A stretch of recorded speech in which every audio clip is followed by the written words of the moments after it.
estamos contentos otra vez, un día más, hoy 10 de agosto, en la casa, bueno, ya no sé ni qué casa es, si la de Cuatro Vientos o la del Huevazo, con nosotros Olga y Javier.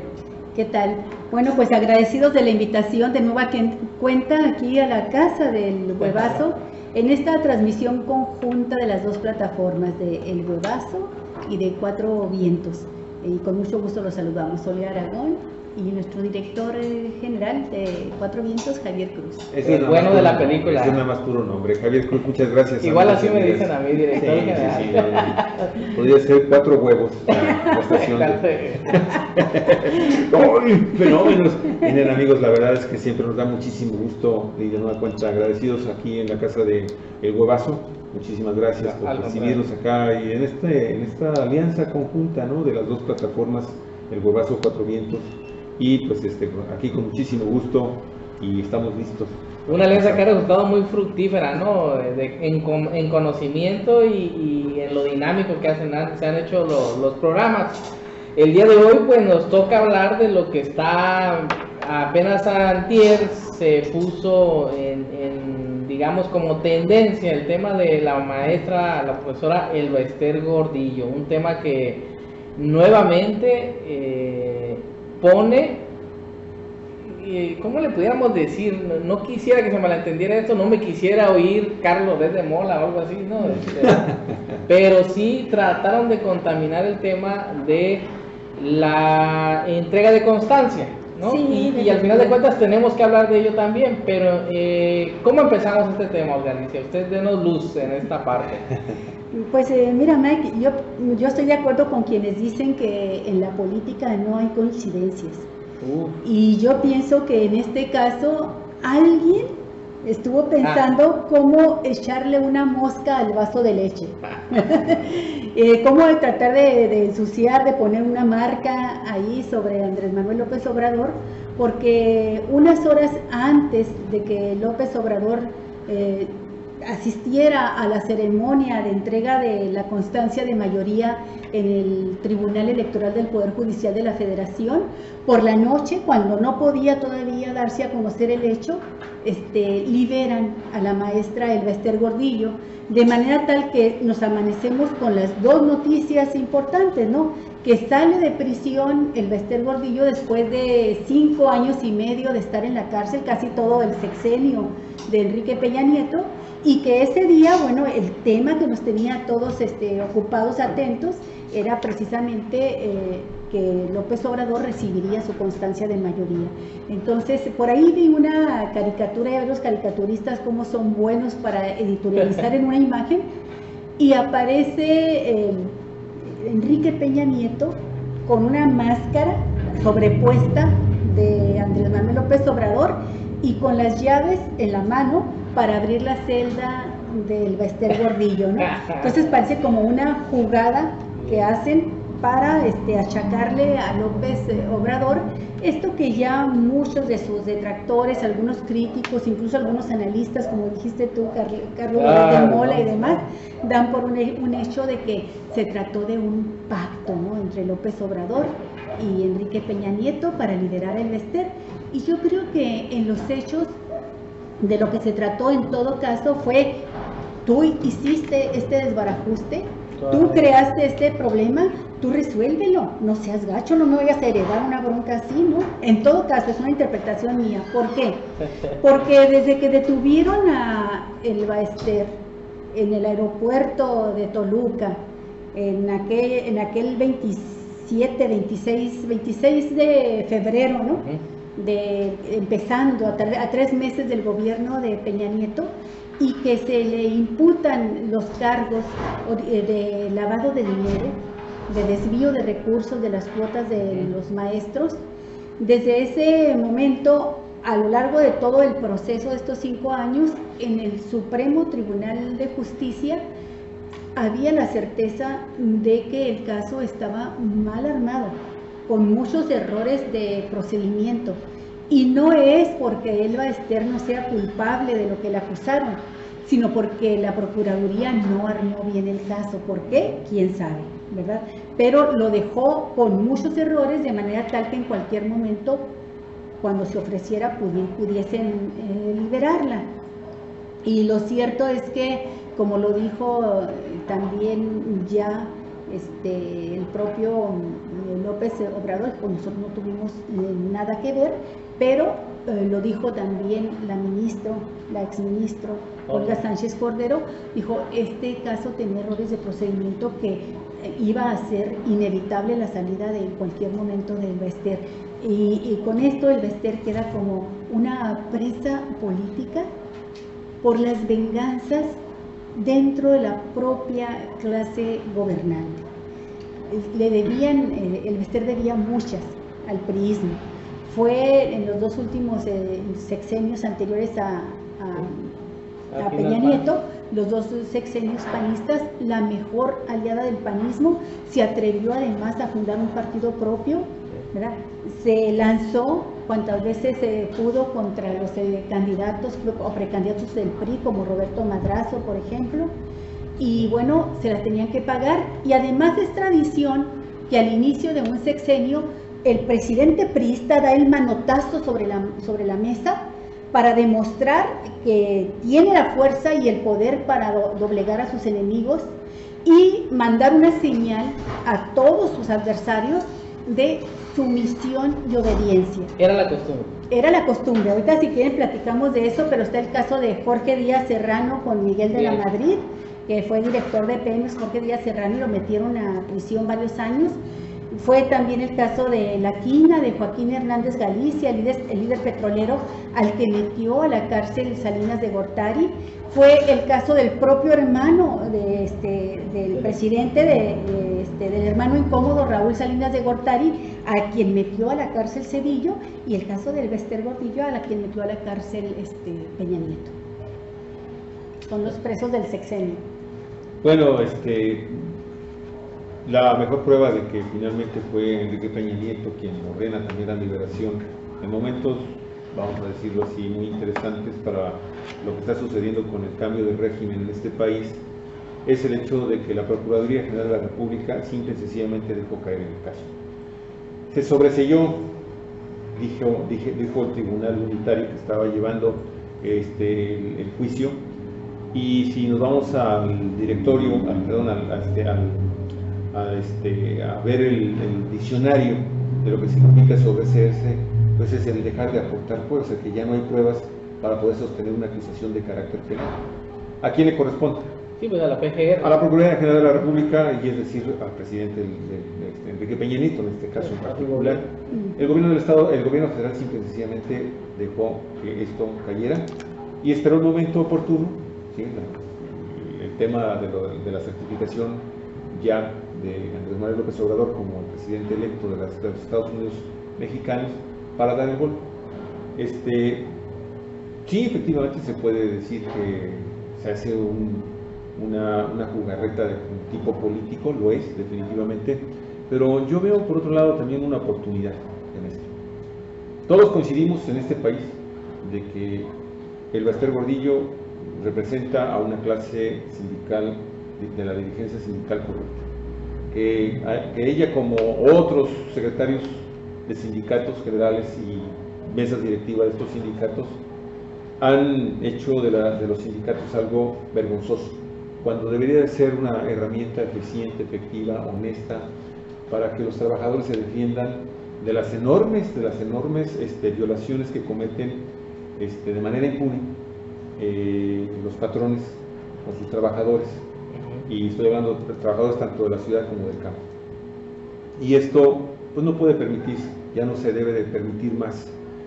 Entonces yo veo la oportunidad del nuevo régimen de retomar casos como por ejemplo el petrolero Romero de Champs, como el de la Comisión Federal de Electricidad, que es otro bribonceite que lleva ahí más de 30 años al frente de la Comisión Federal, con el sindicato de la Comisión Federal de Electricidad, en fin, el del sindicato de telefonistas. Hay muchísimas cosas, y obviamente el Bester está dentro de esta línea de líderes cuestionados, líderes corruptos, líderes que han sido denunciados penalmente, incluso por su posible involucramiento en el asesinato de algunos de los sindicalistas de oposición, disidentes, ¿no? Y está bien, el Baster no puede ser acusada 2 veces del mismo delito. Y en este caso estamos hablando de presuntos delitos vinculados directamente con actividades ilícitas y relacionadas con el narcotráfico. Sí. Eso ya pasó, ya quedó ahí, pero hay una infinidad de casos todavía que podrían ser retomados para hacer justicia. Se habla mucho en este cambio de régimen perdón. Sí, Javier Duarte. Muchísimos casos. Se ha hablado hasta el cansancio y se ha dicho y se ha hablado incluso en el primer foro para la pacificación, el reencuentro de los mexicanos, la reconciliación, de que se va a hacer justicia en ese primer foro. Andrés Manuel López Obrador cerró su arenga diciendo: habrá justicia y no les voy a fallar. Bueno, vamos a ser congruentes con estas promesas, con estas palabras del momento, y ahí están los maestros disidentes. Me imagino que ellos deben de tener muchísimos expedientes abiertos, que los han hecho públicos, que han aportado pruebas de otras cosas de las que se ha visto incriminada presumiblemente la profesora Elbester Gordillo, independientemente de los otros sindicatos, de los otros personajes que están ahí. Entonces, yo lo veo como una oportunidad para que Andrés Manuel López Obrador y el nuevo régimen entren realmente de lleno a hacer justicia en este país. El país requiere que este tipo de bribones estén en la cárcel. Yo estoy confundido en cuanto a lo que está metiendo Andrés Manuel o tratando de implantar este nuevo chip en el mexicano de no te preocupes, de la reconciliación. Ya lo que pasó, vamos dando vueltas, paz y olvido. Y vimos también, me conflictó también con lo mismo de la gente, las víctimas en el tema de los foros, que dijeron, no voy a perdonar, voy a perdonar el día que haya justicia, ¿no? O sea, y hay una exigencia que se te erizaba la piel. Eso mismo es para nosotros estos temas, ¿no? Estos nombres emblemáticos como el Elbester, Romero de Champs, que está gozando. Yo veo a gente anti-AMLO que sale a decir cómo es posible que el Elbester haya sido liberada por un acuerdo político entre Peña y Andrés Manuel, pero nunca dicen lo que todavía está ahí está Telefonistas, ahí está Petróleos. Hay mucha materia. Si nos metemos a esa parte sindical, hay mucho. Los mismos sindicatos, las secciones locales, ¿no? Del magisterio, ¿qué se puede decir? Aquí lo hemos vivido. El Elbester tenía una conexión muy directa con Baja California y con los gobiernos azules. Sí. Me conflictó esta parte del avanzar, el dejar ir todo lo que hicieron, todo el mal que hicieron. Apenas estaba viendo una noticia, saliéndome un poco del tema, pero que llega a lo mismo. El dinero de la reconstrucción por el sismo, del fideicomiso. Del fideicomiso que era para el tema de la reconstrucción, está desaparecido. Fue destinado inclusive hasta para hacer monumentos y bueno. Eso lo hicieron los partidos, otros partidos políticos. Bueno, sí, la bolsa que no fue con el fideicomiso. Destinada, pero al final de cuentas, te vas a Oaxaca, te vas a la zona esta de donde se derrumbaron escuelas completas y las escuelas no están construidas. Están los niños que estaban en esas escuelas destruidas, están acudiendo a otras escuelas. Sí. Y es la parte donde dices, caray, pues, tienes que seguir perdonando eso y decírselo a Andrés Manuel, ¿no? O sea, ¿de veras podemos hacer eso? O sea, ¿de veras podemos los mexicanos cambiarnos ese chip del rencor y de vencer esa parte del presidente fuerte que tiene que meter a la cárcel a sus primeras víctimas, ¿no? De los que cometieron desvíos, qué sé yo. De veras podemos vencer eso. Y yo miro a un Andrés Manuel, en cambio, muy quitado de la pena, con paz interna, pero no sé si sea porque realmente lo está sintiendo, o porque es una estrategia que al final de cuentas, como le criticamos en su momento, las alianzas que estuvo haciendo con muchos empresarios, que al final de cuentas decíamos, el objetivo es ganar, ya ganó. Ahora el objetivo tiene que ser la gobernabilidad. Ahora tenemos que esperar a que se dé la gobernabilidad. Y bueno, ¿y qué sigue después, no? Esa parte me tiene muy conflictuado todavía. Y en el tema del Bester, caray, pues un personaje que de la historia, que es parte de la historia reciente de México y que ha estado involucrada en tantos crímenes que al final de cuentas rebotan en los niños, ¿no? En nuestra generación esta que viene, en fin, no sé. Bueno, mira, creo yo que hay una gran confusión respecto a las propuestas que ha lanzado Andrés Manuel López Obrador y su grupo, su equipo, ¿no?, de que van a integrar el gabinete, y que ha faltado por una parte difusión, por otra parte precisión de las propuestas, y por otra parte, bueno, también ha sobrado quien ha querido interpretar como quiere, ¿no? Pero, por ejemplo, cuando se habla de que ni perdón ni olvido, y Andrés Manuel dice, olvido no, perdón sí, y nada más dice la frase así corta, lo que hace falta decir es que la propuesta de amnistía, que está además a discusión ahorita en la República, en foros donde están participando especialistas, en primer lugar las víctimas y los familiares de las víctimas, ¿no?, en este país, y luego, bueno, organizaciones de ciudadanos y demás, lo que ha faltado subrayar una y otra vez es que la propuesta de amnistía no significa pactar con el crimen organizado, no significa un permiso para cometer delitos, ni un perdón a aquellos que cometieron delitos graves de lesa humanidad. Ni siquiera puede pensarse en una posibilidad así, porque existen leyes máximas, nuestra Carta Magna, nuestra Constitución de la República, y existen también tratados internacionales que ha firmado México y donde te establecen que no procede ninguna amnistía en ningún país, esto lo dice la Organización de las Naciones Unidas, para personajes criminales que hayan cometido delitos de lesa humanidad. Y delitos de lesa humanidad, cada vez que sale una señora y dice, es que yo no puedo perdonar ni olvidar que fulano o perengano o quien haya sido asesinó a mi hijo y lo asesinó de manera totalmente cruel, ¿no? Yo no puedo perdonar tampoco que se hayan secuestrado a mi hija y la hayan hecho víctima de un feminicidio precedido de torturas atroces. Y yo no puedo perdonar ni olvidar tampoco, ¿verdad?, que mis hijos o mis hijas mi esposo, mi esposa están desaparecidos desde hace tantos meses o tantos años y no ha habido autoridad alguna que me haga justicia, ¿no? Entonces, claro, la desaparición de personas, la trata de personas, el secuestro, el homicidio, ¿verdad?, y el feminicidio, son delitos, la tortura, son crímenes de lesa humanidad. Esos no alcanzan ni perdón ni olvido, hay castigo contra ellos.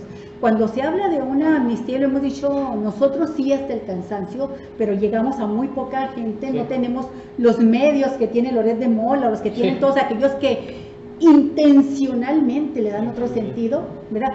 Dicen, el mismo Javier Corral, por ejemplo, hoy el gobernador de Chihuahua, que tiene muchas ganas de ser candidato a presidente de la República dentro de 6 años, dice, apresúrense a presentar sus denuncias que tengan que presentar ahora, porque una vez que entre López Obrador, no se va a proceder ni se va a presentar ninguna.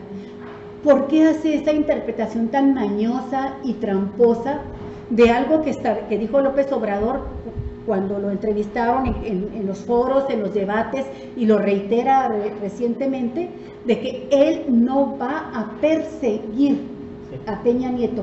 Yo, dice, como presidente de la República y como titular de uno de los 3 poderes del país, no es mi trabajo la persecución. Ya le agrega que además no es su fuerte la venganza, ¿no? Lo que está diciendo es, no voy a hacer lo que ha hecho el régimen priista, de agarrar personajes y meterlos a la cárcel para querer ponerse una medalla, que sí lo ha querido hacer Javier Corral con César Duarte, independientemente de que César Duarte es un pillo de 7 suelas, ¿no? Bueno, esto hay que dejarlo muy claro. ¿Qué es lo que significa? Cuando le preguntan enseguida, bueno, ¿significa que no se van a poder presentar denuncias contra corruptos? Sí, pero yo no voy a intervenir, ¿verdad? Para eso está el Poder Judicial, ¿verdad? Y significa que se van a hacer leyes, sí, para eso está el Poder Legislativo, ¿verdad? Entonces, lo que está estableciendo es que, y forma parte de la Cuarta Transformación, es que por primera vez en este país nos dejemos de simulaciones, ¿verdad? Se respete una auténtica división de poderes, y si se va a encauzar una demanda contra los corruptos, que hay que hacerlo además, sí, se le tiene que dar seguimiento por el poder correspondiente. Y aquí, por ejemplo, yo aprovecho y conmino, sí, al magisterio, sobre todo a la Coordinadora Nacional de Trabajadores de la Educación, para que enderecen las demandas que tengan que enderezar contra sus líderes y exlíderes sindicales corruptos. El Baester Gordillo merecía estar en la cárcel y merecía durar ahí de por vida por los crímenes que sí cometió, porque se robó miles de millones de pesos de cuotas sindicales, porque se enriqueció de manera ilícita como pocos, y al igual que esta casta dorada de líderes sindicales, pues ha hecho trapacería y media, ¿verdad? Porque participó de manera decidida en los fraudes electorales en este país. Para eso sirven los líderes sindicales al régimen priista, para eso le han servido, ¿no? Sí. Entonces, creo yo que aquí nos toca ya ver a quién le corresponde actuar. Pues en este caso al Poder Judicial, pero a partir también de quién, de nosotros mismos, ¿verdad? De los maestros. Los maestros tienen que revivir las causas que le han estado imputando a Baester y a su equipo de ratas que han estado dominando al Sindicato Nacional de Trabajadores de la Educación, y sustentar las acusaciones y pedir una investigación seria, ¿no? Y bueno, si tenemos la esperanza ahora de que va a llegar gente honesta también al Poder Judicial, hagamos lo que tenemos que hacer, procedamos y llevemos nosotros, ¿verdad?, la parte ofendida, llevemos a prisión a los criminales.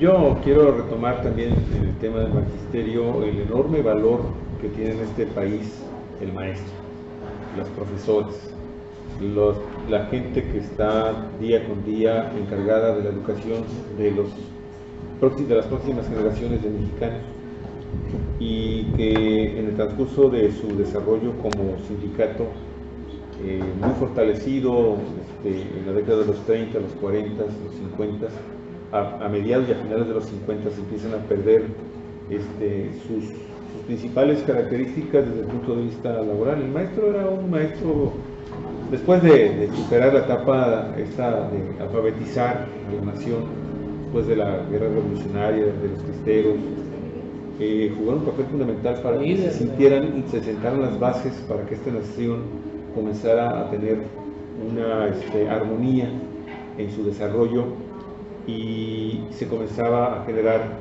pues los nuevos licenciados, los nuevos ingenieros, los nuevos profesionistas, la clase política que se estaba creando en nuestra República Mexicana. Y llega los dos Adolfo Ruiz Cortines y Adolfo López Mateos, y empiezan a minar a las grandes luchas y las grandes prestaciones que habían obtenido el gremio, y estoy hablando del principal gremio en toda Latinoamérica, sí, por la cantidad de socios afiliados que lo hacen único en toda Latinoamérica, y por eso tienen una fuerza excepcional y siempre la han estado ejerciendo, pero a través de, obviamente esto genera tanto capital político, tanto capital humano, genera ambiciones, ¿sí? Y obviamente un sindicato que también nace cooptado por las instancias gubernamentales, obviamente tiene que ser controlado por el presidente de la República a través de los dirigentes sindicales. Y te digo, si bien es cierto que hasta mediados de la década de 50 los maestros tienen una admirable presencia desde el punto de vista de sus ingresos y sus prestaciones laborales. Y respetados por la comunidad. Empiezan también a manifestarse en esa temporada, también por este cerco político y sindical que están aplicando el gobierno a través de sus dirigentes en el Sindicato Nacional de Trabajadores de Educación. Y empiezan las primeras demandas para democratizar las elecciones internas del sindicato, la democratización del sindicato. ¿Y qué sucedió? Pues la represión. Hay movimientos importantes, de hecho el primer movimiento importante que se da por parte del magisterio, precisamente para romper con este monopolio del poder sindical a través de ciertos personajes ahí, de los cuales... Otón Salazar, un líder histórico del magisterio democrático que encabezó movilizaciones multitudinarias, que ganó, en la década de los 50, que ganó él, es el primer maestro democrático que le gana las elecciones al charrismo sindical, gana la sección 9, ¿verdad?, del magisterio, que hasta la fecha es una de las secciones más combativas que tiene el magisterio, y le desconocen este triunfo.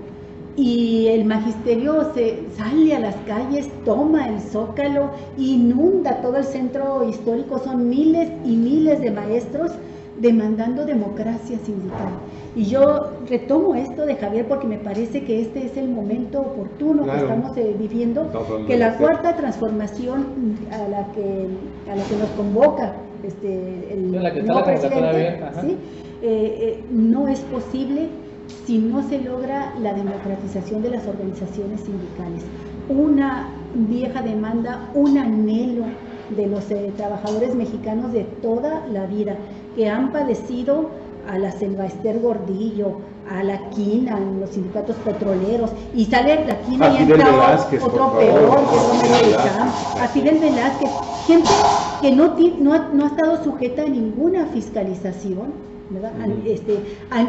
No ha rendido cuentas jamás y se ha enriquecido de una manera ominosa, de una manera asquerosa es la palabra, por todos los delitos que han cometido para hacerse del dinero de los trabajadores y meterse a negocios sucios y estar poniendo y quitando diputados y senadores. O sea, adquirieron un poder desmesurado, ¿no? Y cuando todos esperábamos que pudiera haber un cambio, bueno, todos es un decir, porque él lo prometió, que iba a acabar con las tepocatas, las víboras prietas, y Vicente Fox en el 2000, lo primero que hace es aliarse con esos líderes sindicales nefastos, ¿verdad? Y también solapar, ¿verdad?, a los corruptos que están en las diferentes empresas estatales, paraestatales.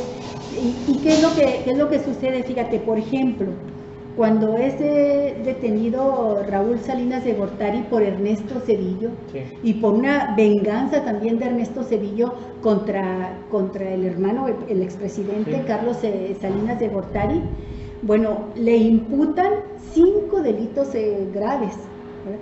Curiosamente, así como a Elvester la detienen el 27 de febrero del primer año, a 3 meses de estar gobernando, pues también al hermano del presidente, al hermano incómodo, lo detienen el 1 de marzo. O sea, llegan queriéndose...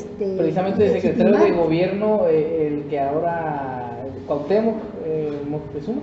Sí, Esteban Moctezuma, secretario de gobierno de Zedillo en ese momento, ¿no? Y es ahora secretario de Educación. De esas detenciones, que ahora va a ser el secretario de Educación Pública. Digo, nomás el dato, ¿no? Yo quiero retomar esta... Nada más que ya terminé con esto, perdón. Bueno, sí, retómalo, yo después lo continúo. Ya todos estamos interrumpiendo a Javier. Perdón públicamente, Javier, perdóname. No es eso, simple y sencillamente para no perder la idea. Lo que yo había y se me está... Correcto. Lo que sucede es que, y creo yo que esto va a reforzar más el trabajo de lo que yo estaba exponiendo y que tú también tomaste. No es que Javier. Perdón, Total. Una disculpa. Bueno, entonces, amigos, lo que yo quiero comentar es que en esta estructuración del sindicato, de la lucha de los maestros, hay que tomar en consideración que precisamente con todo y que se viene la represión, cuando se vienen otros movimientos sociales, los maestros y fundamentalmente la disidencia de los maestros hacen finalmente un trabajo de apoyo a las grandes causas populares que se van desarrollando a finales de la década de los 50 y mediados de los 60. De hecho, el movimiento del 68 es tan fuerte porque también los maestros participan activamente en el apoyo de este movimiento de los estudiantes, y son precisamente los maestros los que también sufren una enorme represión, a grado tal de que después también de los sucesos que acontecen en el 71 con el famoso halconazo y esta cerrazón y persecución de la disidencia del magisterio, surgen personajes en México como Lucio Cabañas y Genaro Vázquez, que son maestros rurales, y esto le va dando una fuerza y le va dando una presencia muy especial a esta disidencia que, contrariamente a lo que estaba sucediendo con el sindicato y sus líderes chavos, ¿sí?, eran muy oficialistas y fueron generando entonces la oposición una serie de denuncias en contra de sus líderes sindicales, ¿sí?, por esta falta de democracia. Yo recuerdo en Ensenada, cuando yo ingresé aquí a Ensenada a principios de los 80, maestros como la profesora Agustina Fernández, varios maestros, un saludo, no quiero olvidar, pero ¿qué sucedía con ellos? Ellos estaban a favor de Mario, eran maestros que se metían incluso a huelgas efectivas de hambre para tratar de hacer valer los derechos de los maestros, que ya comenzaban, te digo, a ser muy recortados. ¿Y qué sucedió con ellos? A final de cuentas surge este movimiento de la Coordinadora Nacional. Ahí tienen una expresión auténtica de democracia y de lucha, ¿sí? Y esa lucha, ¿qué ha sucedido con ella? Ha sido también sistemáticamente reprimida por el gobierno. Exactamente es lo que te iba a decir. Entonces, en este momento, los maestros ya se dieron cuenta, finalmente, de la carne de cañón que han sido objeto por parte del gobierno federal. El gobierno federal ha finalmente cerrado el puño duro sobre el cuello de los maestros con la famosa reforma educativa. ¿Qué es esto de la reforma educativa? Simple y sencillamente tratar de hacer a un lado, reprimir y dividir o aniquilar finalmente al maestro disidente. Y eso es precisamente lo que ha llevado a este nuevo régimen también, ¿sí?, que se dan cuenta finalmente también los maestros oficialistas del sindicato, a decir, no, hemos estado trabajando de manera equivocada. Y ahora los hemos estado viendo en esta campaña de este año, los vimos que totalmente hicieron a un lado incluso al sindicato, al partido político que les crea la profesora Esther Gordillo, y salen masivamente a votar por esta transformación de régimen. Esta es la historia que yo quería contar, y estoy atento a lo que ustedes quieran ver. No, Olga Alicia. Sí, Olga Alicia va a hacer otros comentarios. Yo creo que hay una voluntad seria por hacer justicia. Y en el caso, por ejemplo, del magisterio, es muy importante subrayar esto. El Esther Gordillo no solamente se quedó con miles de millones de pesos de los trabajadores de la educación, se quedó con mucha sangre en las manos de muchos maestros que han sido asesinados, ¿sí? Y todo esto desde antes de que ella asumiera la Secretaría General del Sindicato Nacional de Trabajadores, desde que estaba así como un muégano, porque además era su pareja amorosa, sentimental, de Carlos Jongitud. Los dos peores, yo creo, líderes sindicales que ha padecido el magisterio.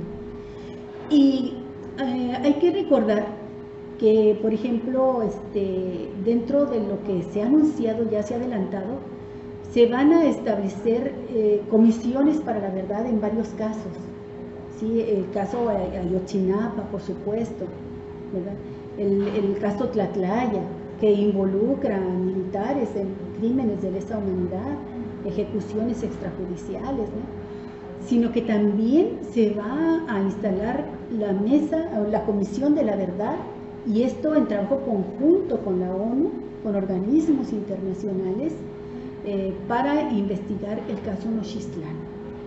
Y cuando nos referimos a un caso no quiere decir que se vaya a hacer justicia solamente en ese caso, sino que son emblemáticos porque son como eslabones que jalan toda una cadena. Y ahí es donde la Coordinadora Nacional de los Trabajadores de la Educación y donde las organizaciones afines tienen también que aportar, y los periodistas que hicieron ya mucho trabajo de investigación y por supuesto las autoridades correspondientes tienen que aportar todos los elementos para que sean castigados los culpables. Y en los culpables no solamente está el policía que apretó el gatillo, está quien dio la orden y está también la connivencia entre los gobernantes y los líderes sindicales, porque ahí siempre ha habido una guerra fuerte entre el CENTE y la CENTE, la coordinadora. Y bueno, tú mencionabas ahorita a Misael Núñez, pues es uno de los casos que le imputan directamente el Bester como homicidio, y no ha sido juzgada por eso, ¿no? A ella la acusan de ser la autora intelectual de este asesinato. Entonces, ¿de dónde trabajar? Va a haber mucho, y posibilidades reales de abrir cauce a una nueva etapa donde aspiremos a que se haga justicia, también la hay. Creo que es la primera vez que sucede una cosa así. Sí, y creo, bueno, que hay signos alentadores, al contrario de lo que interpreta la mayoría de los críticos a Andrés Manuel López Obrador, que yo no dejo de ser crítica, pero también trato de ser muy analítica. Yo creo que es un buen signo el que lanza de decir el jefe del Poder Ejecutivo no es el poder de los poderes. Creo que este es un signo importantísimo porque muchos de los problemas que hemos padecido en el país es por el autoritarismo y el presidencialismo que se ha ejercido, ¿no? Sí. El sometimiento de todos. Por ejemplo, en los casos de los que nos estamos refiriendo, emblemáticos, pero por el lado de los presos de sexenio, obedeciendo órdenes del presidente de la República y por razones políticas y de venganzas, se lanzan contra un personaje, un líder sindical, que debieran de estar en prisión, pero los agarran, pero también se encargan de hacer las cosas mal hechas para dejarles una puertita abierta, ¿no? Entonces, estas son órdenes directas que parte de la presidencia de la República. Por eso digo yo, si Peña Nieto la hizo, que Peña Nieto la componga como pueda, pero que no herede ese problema, ¿no? Porque de todos modos el Bester iba a tener que salir tarde que temprano porque está mal sustentada, tiene errores de procedimiento, ¿verdad? Sí, violatorios de derechos humanos, violatorios de las leyes. Por ejemplo, gran parte de la acusación de los casi 2,000 millones de pesos que le imputan por el lavado de dinero, también defraudación fiscal, para haberle imputado ese crimen, la Fiscalía tenía que haber hecho a través de Hacienda antes un análisis de sus declaraciones fiscales, ¿sí? Y un citatorio a domicilio de Hacienda, ¿verdad? Como en el caso de Ayotzinapa, ¿no? Digo, la diferencia.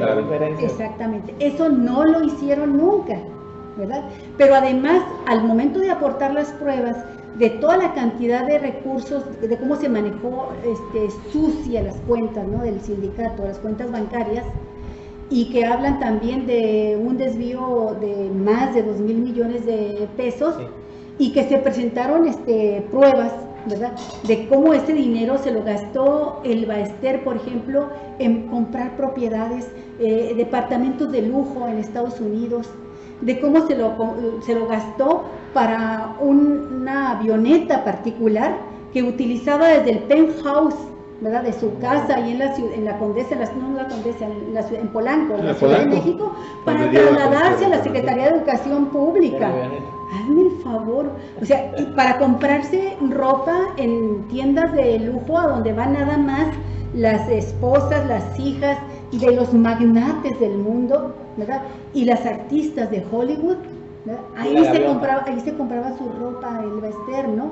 O para pagarse todas las cirugías plásticas, que ya lleva muchas. Que no le ayudaron, pero bueno. Entonces, bueno, para comprobar este mal uso de las cuentas bancarias, cómo triangulaba el dinero y sacaba recursos de una cuenta a otra,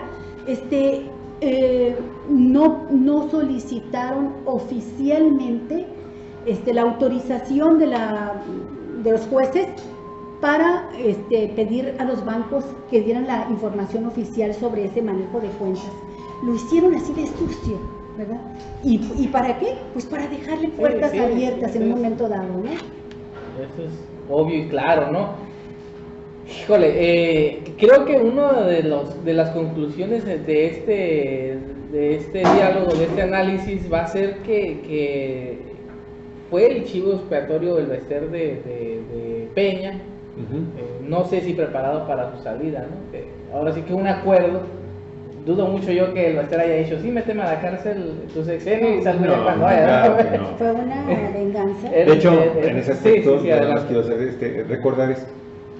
El día que detienen al Bester Cordillo, hay imágenes públicas que le dieron la vuelta al mundo cuando el Bester es detenida por unos agentes ministeriales federales no identificados y está totalmente sorprendidísima de lo que estaba sucediendo, ¿no? Eso te demuestra que no hubo ningún impacto. Sí, no. No, incluso hay una revelación de Loret de Mola, ¿verdad? Que no sé por qué lo saca también hasta ahora, pero cuando el Bester es detenida, dice que lo primero que hizo Loret de Mola fue comunicarse con funcionarios del gobierno federal porque pensaba que estaba siendo objeto de un secuestro. Hay que recordar que ella venía en su jet particular, claro. Y entonces se suben un grupo de hombres armados hasta donde ella está sentada ahí en la aeronave, y en ese momento, cuando ve el movimiento de hombres armados, piensa que va a ser objeto de un secuestro y empieza a comunicarse rápidamente con funcionarios federales. Sí, exactamente, para pedir que la ayuden, a pedir auxilio, que la rescaten, ¿no? Ya cuando se da cuenta que no le contesta ni una llamada y todo, dice, no, pues si esto viene de Peña. Y esto es un testimonio que sale hoy, ¿no? Entonces, bueno, está eso, pero a mí también me llama la atención cómo de inmediato salen los personeros y los panistas, ¿no? Y muchos enemigos profesionales, ¿no? Y políticos, y muchos enemigos de López Obrador. Uno de ellos, Jesús Zambrano, por ejemplo, que sigue en el PRD y que no le perdona, acusa a López Obrador de la terrible derrota que sufrió el PRD. Él es el culpable, ¿no? Por no haberse aguantado dentro del PRD todo lo que los chuchos le querían imponer, ¿no? Bueno, ellos afirman que fue un contubernio de Enrique Peña Nieto y de Andrés Manuel, la liberación del Bester. Y dicen que por las vísperas se conocerán los días y que así se va a gobernar de esa manera, ¿no? Pero yo quiero también recordarles, por ejemplo, que tanto los perredistas, los chuchos, como los panistas, y los panistas siendo gobiernos, estando en el poder, fueron los que liberaron sobre los hechos, por ejemplo, a Raúl Salinas. Sí. O sea, Raúl Salinas enfrentó juicios por asesinato. Lo acusaron ni más ni menos que de ser el autor intelectual del asesinato de Francisco Ruiz Massieu, ocurrido en septiembre del 94. ¿Sí? Lo acusaron también de lavado de dinero, de enriquecimiento ilícito, de defraudación fiscal, ¿sí? Y de todos y cada uno de estos delitos fue exonerado a lo largo de 2 sexenios azules, sí. Y no solamente fue exonerado, sino que fueron el Poder Judicial en estos sexenios, quien además de exonerarlo le regresan 224 millones de pesos a Raúl Salinas, que estaban depositados en 12 cuentas bancarias incautadas, 41 inmuebles, 41 propiedades, ¿verdad?, en 24 entidades del país. Nomás faltó que demandara daños por los años en que estuvo en prisión y que se le pagara, ¿no? Y esto se logró en los sexenios panistas. Y son los sexenios panistas en los que el Bester logra su máximo poder. Sí, sí. Nunca la maestra había concentrado en sus manos tanto poder como cuando gobernaron los panistas. y no le había ido mal con los priistas, ¿no? Y además, a propósito de cómo tiene que servir todo esto para impulsar la democratización en las organizaciones sindicales, no podemos olvidar tampoco que el Baester la puso en el sindicato como líder Salinas de Gortari. Sí. Salinas de Gortari llama, cuando Salinas de Gortari va a entrar al gobierno, las calles estaban en efervescencia tremenda de movilizaciones del magisterio, otra vez más en la historia, ¿no? Y entonces no hallaba cómo controlar ese descontento del magisterio, y él intuye, ¿verdad?, que en ese momento también la maestra está impulsando de alguna manera la inconformidad sin mezclarse ella con la coordinadora, ¿no? Y no la maestra, perdón, el sindicato, Carlos Conjitud. Sí. Y entonces les manda a llamar a Carlos Conjitud y a El Baester. De esto hay testimonios ya escritos, ¿no? Hay libros. Le manda a llamar a Los Pinos, y cuando llegan los dos, que eran los máximos líderes del magisterio, le dice a Carlos Conjitud: usted espérese, señor, allá afuera en el vestíbulo. Y a quien pasa a su oficina es a El Baester. Y en una reunión muy amable, muy afable, le dice: ¿qué cree, maestra? A partir de ahora usted va a ser la líder nacional del sindicato de maestros. Y de ahí salen, y los dos le dan la noticia a Carlos Conjitud.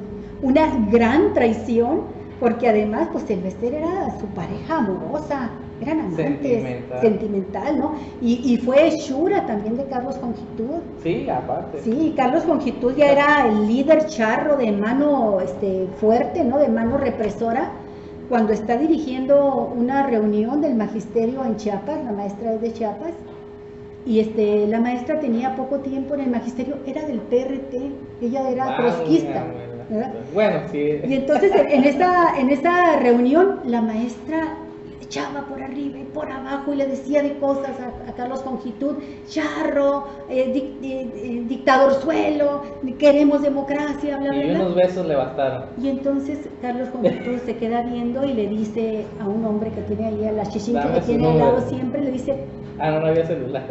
Le manda: tráiganme a esa placa, tráiganme a esa placa para acá. Y tráiganme esa placa para acá fue el inicio de un gran romance, ¿no? Que termina en esa traición cuando Salinas de Gortari hace líder sindical del magisterio a El Baester. O sea, todo esto tiene historia que te demuestra cómo el régimen priista los ha encumbrado. Y el panista. Cuando no les, lo ha continuado el panismo, cuando no les ha servido ya sus intereses, los han utilizado, los han hacen precio para colgarse medallas, ¿verdad? Como se colgó Miguel de la Madrid Hurtado, una medalla, y acuérdate que el eslogan de campaña de Miguel de la Madrid era la renovación moral, y entonces manda meter a la cárcel al senador, era senador priista, el que había sido director de Pemex, Jorge Serrano Díaz, y lo manda a meter a la cárcel por acusado de un sobreprecio en la compra de 2 buques de Pemex. ¿Sí? En el tiempo en que era presidente José López Portillo. Necesitaba dar pruebas de que iba de veras contra la corrupción, ¿no? Se lanzan contra este director de Pemex y lo acusan de eso, y en ese momento en que lo meten en la cárcel, Eberto Castillo, que entonces era líder del Partido Mexicano de los Trabajadores, dice: lo deben de refundir en prisión a Jorge Díaz Serrano, pero no sobre el sobreprecio de $34 millones de 2 buques, sino porque ha desviado más de $15,000 millones en el periodo en que fue director de Pemex, en el sexenio de López Portillo, ¿no? De López Portillo. Y entonces, bueno, Eberto Castillo pues tenía estudiado a fondo la corrupción en Pemex, fue uno de los principales denunciantes siempre de la corrupción, ¿no? Sí, entonces hay mucha historia que te digo que no se hagan ahora de la vista gorda, que no quieran ahora aparecer, ¿verdad? Como los críticos de Andrés Manuel, y menos andar con estas cosas de que elucubraciones, de que hay esos pactos. No, yo no creo. Yo veo difícil un pacto de esa magnitud. Creo que otra de las conclusiones que pudiéramos sacar aquí en esta mesa es definitivamente el papel histórico que han jugado los maestros, un elemento fundamental en la creación de nuestra misma realidad, al final de cuentas, que han sido vencidos, es cierto, pero que ha sido su lucha constante desde tiempos, ahora que mencionaron a Genaro Vázquez, a Lucio Cabañas, fue un momento tan importante histórico que al final de cuentas cayó, pero que dejó esta estela de lucha. El mismo Misael Núñez Acosta con la fundación de la Coordinadora Nacional de Trabajadores de la Educación, que al final de cuentas es la victoria de esta etapa, lograr aglutinar a los maestros en un gran frente por la democratización del sindicato, que no se ha hecho. Hoy que llega este nuevo sistema, seguramente será una tarea fundamental de la coordinadora, no solamente del tema de la coordinadora, sino más bien una tarea fundamental del maestro, lograr estos grandes cambios que seguramente se van a emprender con Andrés Manuel. Me preocupa una parte en este momento, que es la renovación vienen elecciones seccionales en el magisterio, así como aquí en Baja California, en todo el país, y también está el Congreso Nacional de la CENTE, que ya está anunciando una dirigencia hasta el 2024 al mando Juan Díaz de la Torre, ¿no? Juan Díaz de la Torre, ¿no? Creo que sí. El nombre del personero del Bester, ¿no? Viene la salida del Bester, y aquí es donde entra la siguiente pregunta: ¿qué papel va a jugar el Bester? ¿Qué papel va a jugar esta cúpula sindical del magisterio en contraposición de esta fuerza democratizadora a lo interno del sindicato de maestros? Sí. Pues yo quiero cerrar mi participación ahorita en el foro, en el encuentro. Precisamente había pensado yo cerrar con esto. Sí. Bueno, está libre el día 20 de este mes, da una rueda de prensa, el Bester. Ya por ahí el día de hoy ya apareció una fotografía de ella, obviamente muy bien vestida, ropa de marca, y ha estado dándose un tiempo para estar con su familia y evidentemente haciendo política. Seguirá haciendo política porque es un animal político. El Bester ya tiene gente de su muy cercano núcleo familiar en el equipo de la transición y en el equipo de Manuel López Obrador. Sin duda jugar un papel muy importante en todo este proceso de las alianzas para finalmente armar este trabuco que lleva a Andrés Manuel López Obrador a una posición de privilegio, ya presidente electo del país.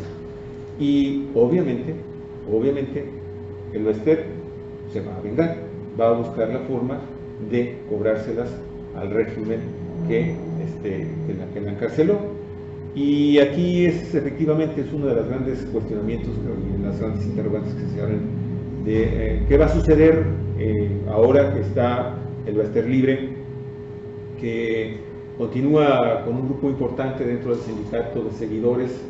Evidentemente, tiene muchísimos enemigos también en el sindicato que pueden encauzar contra ella otro tipo de demandas, y habrá que ver lo que yo decía en un principio, cómo va a mascar la iguana esta administración, ¿no? El tema de la justicia, y ver qué va a suceder con el Bester y con todos los demás dirigentes sindicales.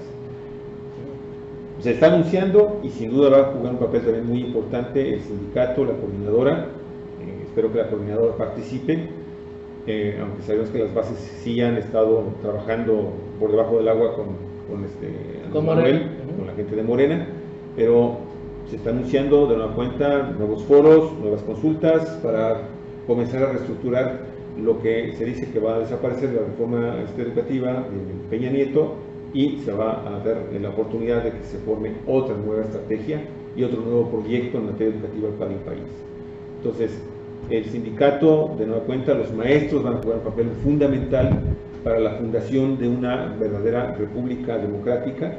Y yo siento que en ese sentido podríamos ver que a lo mejor de repente por ahí pudiéramos observar algunas aportaciones de la profesora Bester en estas nuevas modalidades de estos dirigentes, de estos personajes que, como Manuel Bartlett, de repente eran los malos de la película y de repente pueden tomar otra dimensión en un régimen que está buscando reconciliarnos, buscar esas líneas de comunicación que le permitan a la nación refundarse, ¿no? Sí. Yo creo que ese es el papel fundamental en el que yo quisiera terminar, llamando a la reflexión a los maestros.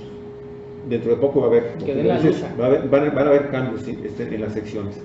¿El sindicato se puede recuperar? Sí. ¿El sindicato puede jugar un papel fundamental para refundar la nación? Definitivamente lo va a hacer. Y de eso, pues yo espero que los maestros, así como dieron este ejemplo con esta votación, no dudo que la inmensa mayoría de los maestros votaron por Andrés Manuel López Obrador. Yo creo que pueden hacer cambios a fondo, ¿sí? Para comenzar también de nueva cuenta a lavarle el rostro a su sindicato y a la figura del maestro, que si ustedes recordarán, desafortunadamente el maestro ha ido también perdiendo el enorme privilegio, el enorme cariño que le tenían los mexicanos a los maestros, a la figura del maestro. Es tiempo de que volvamos otra vez a ver a ese maestro comprometido con responsabilidades sociales, ¿sí? Y que sea realmente una herramienta transformadora del país. Sí, yo creo que estas elecciones en el Sindicato Nacional de Trabajadores de la Educación se van a dar por primera vez en un contexto totalmente diferente a como ha sido la vida de este sindicato, el sindicato más fuerte por su número de agremiados en América Latina y convertido durante muchísimos sexenios en un instrumento eficaz para la cooptación de votos, incluso en muchos casos para instrumentar también el fraude electoral. Y definir elecciones. Sí, y definir elecciones. El magisterio tiene un peso tan determinante que yo no dudo ni tantito así que ahora lo hizo valer a favor de López Obrador. ¿Pero por qué? Porque hubo una suma de agravios en esta elección. O sea, están los agravios que tenemos como ciudadanos, como población, que no los voy a repetir aquí, todos nos lo sabemos, es un rosario de agresiones que hemos sufrido y que ya dijimos basta, ya estuvo, ¿no? Pero también hubo agravios dentro de la propia mafia o grupo del poder, ¿verdad? Como el que le propinó Peña Nieto a Elba Ester, traiciones. Y bueno, hubo muchísimos agravios contra el magisterio, la manera en que se concibió y se quiso aplicar la reforma educativa, no solamente agravió a quienes pusieron los muertos, que son los más combativos del lado de la coordinadora, sino en general los derechos laborales del magisterio, y cuando se dieron cuenta que esa reforma iba contra ellos, también dijeron, hay que sumarnos, ¿verdad?, a quien nos dé un respiro y nos permita defender nuestros derechos gremiales, ¿no? Sí. Y por eso es que López Obrador fue muy directo y muy claro siempre de decir, sí, yo sí me comprometo con echar abajo la reforma educativa, ¿no? Ya empezaron una serie ya se anunció. Sí, para septiembre. Sí, ya se anunció que en septiembre empiezan las propuestas para lo que tendría que ser una verdadera reforma y no la disque reforma educativa, ¿no? La mal llamada reforma educativa. Bueno, en estos agravios llevaron a gente como, y esto no lo podemos pasar por alto, por desapercibido, como el nieto de Elba Ester, y que ahí estaba la mano de Elba Ester, por supuesto, ¿no? Con René Fujiwara, que es nieto de la maestra en prisión, o prisión domiciliaria, ¿verdad? Y el nieto operando las redes sociales progresistas para apoyar la defensa del voto por Andrés Manuel. Entonces, bueno, pues ahí están, y está vivo todavía ese germen del charrismo sindical, pero por primera vez se van a dar las elecciones en un contexto donde no está el presidente de la República ordenando quién quede, ¿verdad? Con una maestra con muchas ganas de venganza, pero también con redes sociales progresistas. ¿Sociales o magisteriales? Redes sociales, así le llamaron RSP, ¿verdad? Y las dirigió René Fujiwara, y se mencionaba que esta podía ser como el pie de casa, ¿verdad?, de lo que podría ser un nuevo partido que fundara la maestra Elba Ester, dado que el siguiente año. Sí, o sea, la mujer es una política ambiciosa, tiene 73, 74 años, pero nunca, ¿no? Sí, es un animal político, ha dedicado su vida a eso. Pero lo ha hecho, ¿no?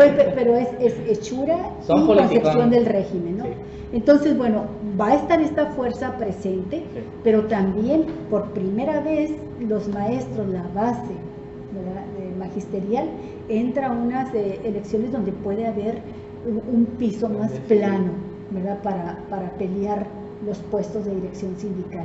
Es el inicio, yo creo, al menos así lo queremos ver esperanzadoramente, el inicio de un proceso democratizador también en el Sindicato Nacional de Trabajadores de la Educación, como debe de darse de manera obligada en todos los sindicatos, y tendrá que darse y con un costo muy alto para el corruptísimo líder petrolero actual, ¿no? Bien. A Romero de Champs.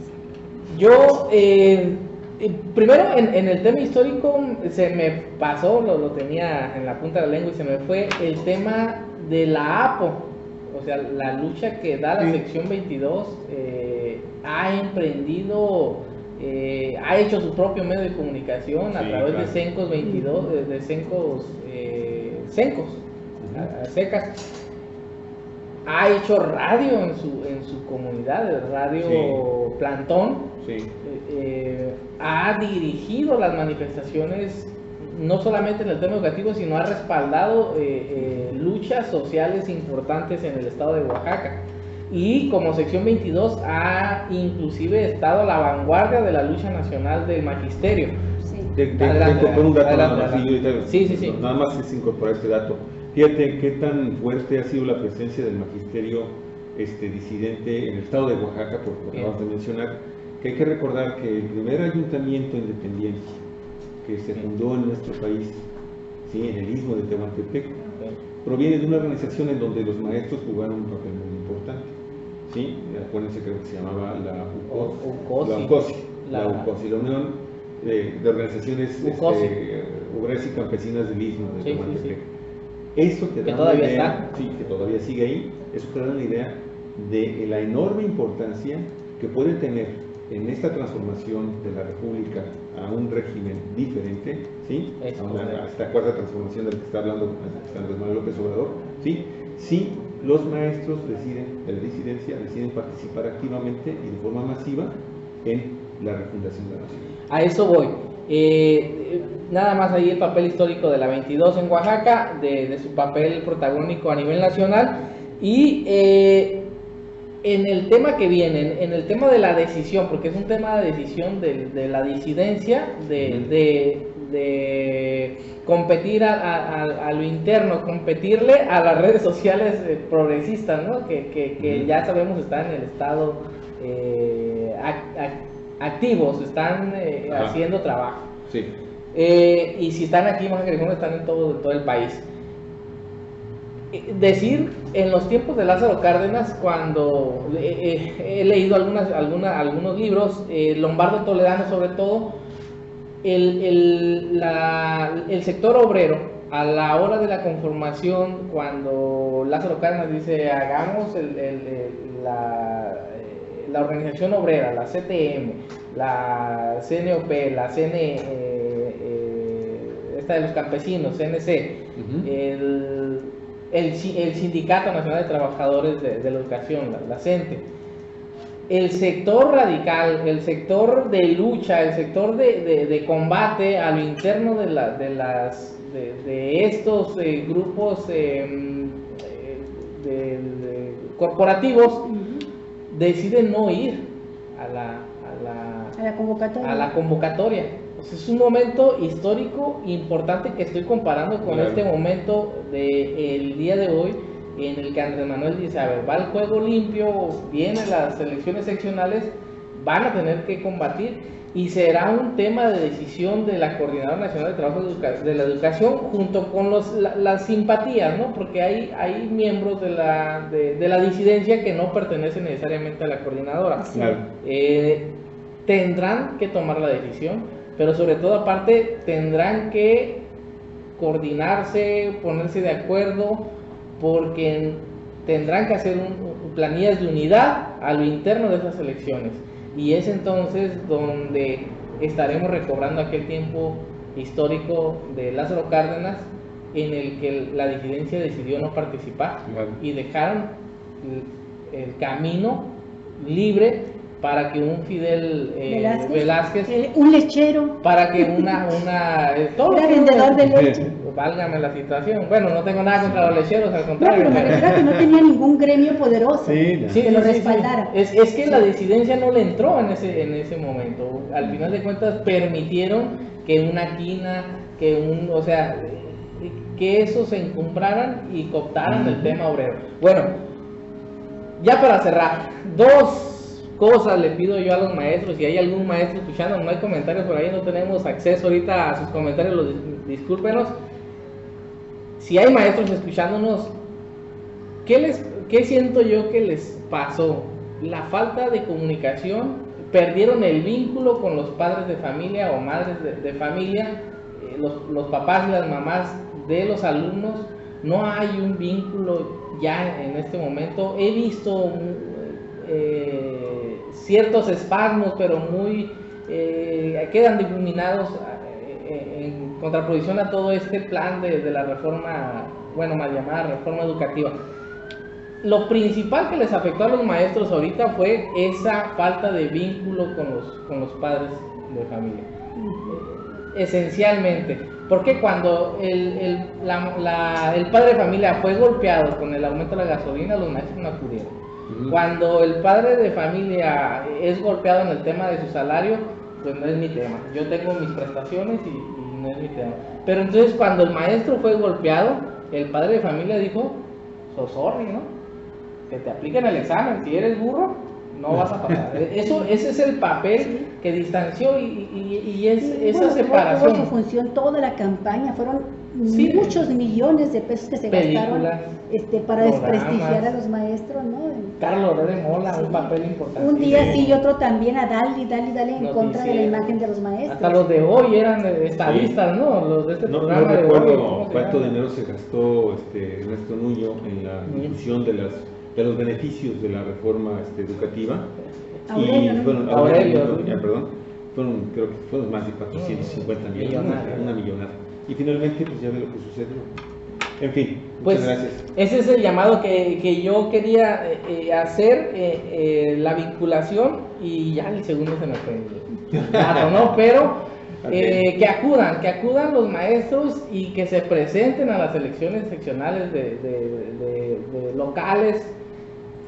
Con planilla única, pónganse de acuerdo, que no sea nada más, bueno, ¿qué les puedo decir yo? ¿Qué tan importantes son estas elecciones seccionales y delegacionales en el país del sindicato?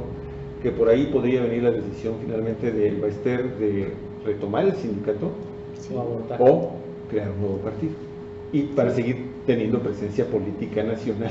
Sí, pero fuera del sindicato. Así son de importantes estas elecciones. Pero fuera del sindicato tal vez.